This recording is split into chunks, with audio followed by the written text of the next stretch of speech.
Hey guys, what's going on? Today we are going to replace a rear differential in a 2000 Honda CRV. You can see it's right above me. We made this redneck little ditch here with the backhoe so we can get underneath it a little bit easier. But these rear ends are pretty light, so I should be able to do it by myself. Haven't done this before, but all in all, should be pretty easy. Just a little guy. This one is bad in the CRV right now.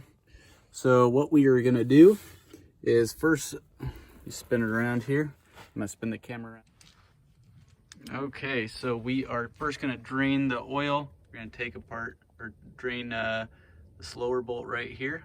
Take that out to drain it. That's the filler bolt right there. Drain bolt. So we're gonna take that lower one out. We're gonna disconnect the drive line, and we're gonna take these bolts off on this bracket, and then those bolts off from that little cross member right there on each side that kind of hold it with those little bars there. And yeah, I'm gonna try doing this with the tires on and not jacked up in the air. We'll see if we can drop this differential down enough for those LCV axles to drop out. We'll see if we have enough clearance. So let's see if it works. Okay, so these driveline bolts right here, there's 4 of them. 8 or 10 millimeters should work. A little penetrating oil on all this stuff beforehand really helps, but I just got these loose. Make sure you have a wedge in front of your tires. Make sure you don't get any rolling once everything's disconnected. So I just got these loose, and now I'm gonna go ahead and take these 4 bolts out. Okay, all 4 of our bolts are out. I'm gonna set that to the side. And now we can start working on these brackets right here. And then we'll move on to those ones up there.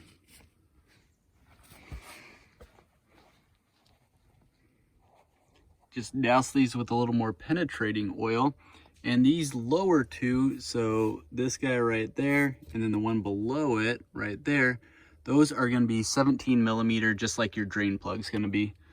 So,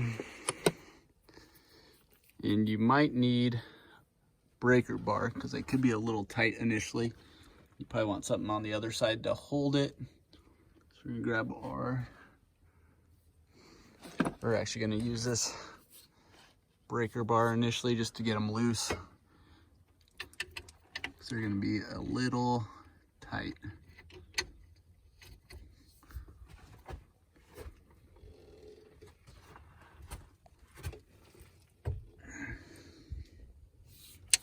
So it's spinning there. Let's see if this side's spinning too. Looks like that bolt's staying still from what it looks like.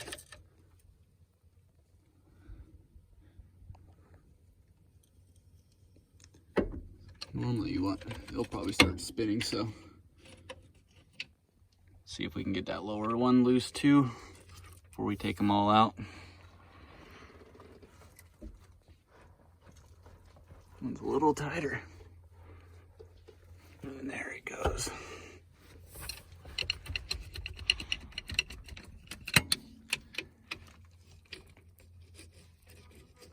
All right, so I'm gonna keep working on these, get these all loose, and get this bracket off. Okay, so both those bolts are out. They're the same size, so you don't have to worry about mixing them up. And then we got a 17 millimeter on this side as well to get this guy out. This is gonna be a little bit bigger.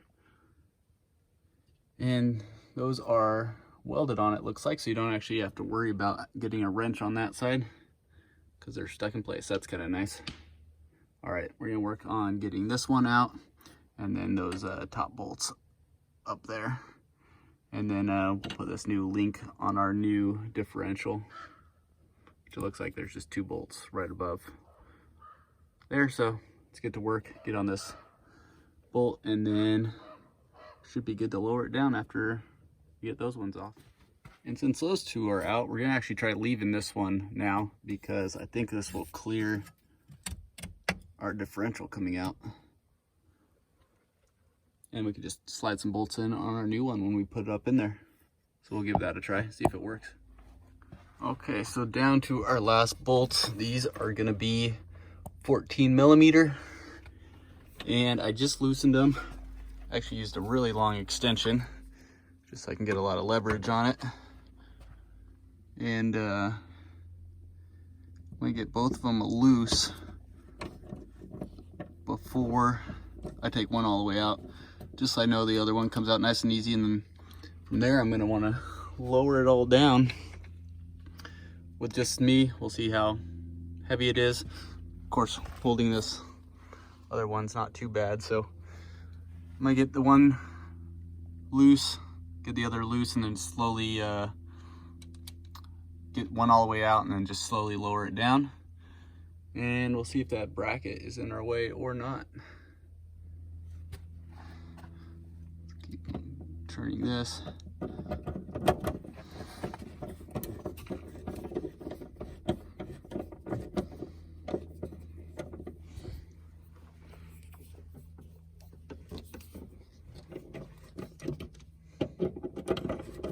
Really long screw or bolt.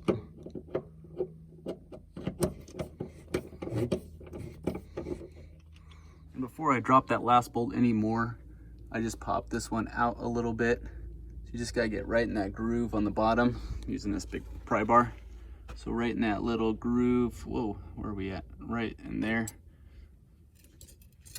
Give a little bump. And get them out just a little, so they'll be ready to slide out once we drop this differential a little bit more. All right, so it was heavy, got out. It was just me. Just made sure I held it up while I got that other bolt off, then I slipped out the axle shafts here. But set everything aside. And get the new cross piece put on this one. Then we'll put the new one in. And there you have it, it's out. I hit those with a little penetrating oil, let it sit overnight, and then get those off. Just like that, the new little cross beam is on the new differential. Used to impact with a 17 millimeter on these and went pretty quick. And now it's time to stick the new one back up in there.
That was a little bit of a pain, but we got it up in there.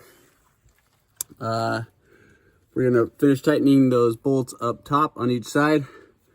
Make sure this bracket right there lines up. Get those bolts through. We're just gonna do everything kind of opposite as before. And then hook up the driveline, put fluid in, and hopefully it's good. But so far, it worked out not taking this bracket off right here. Was kind of a pain. You got to line it up a little when you get it back up in there, but did it by myself. A little tough, but if you have two people, it'll be a lot easier. We're gonna keep tightening everything up with the impact and then torque everything to spec and keep going. I'm gonna do a little on each side, just tightening it up a little bit, but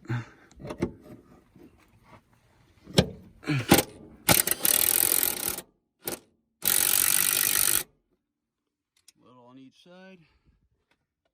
all the way up.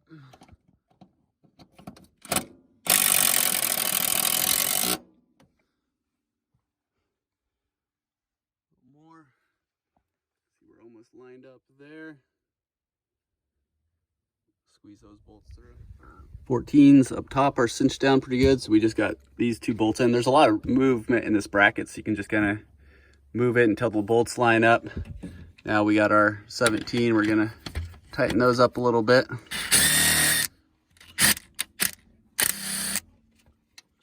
guess they're not lined up perfectly yet. Oh, yep. Off just a little bit on this side. So movement on both sides of the bracket.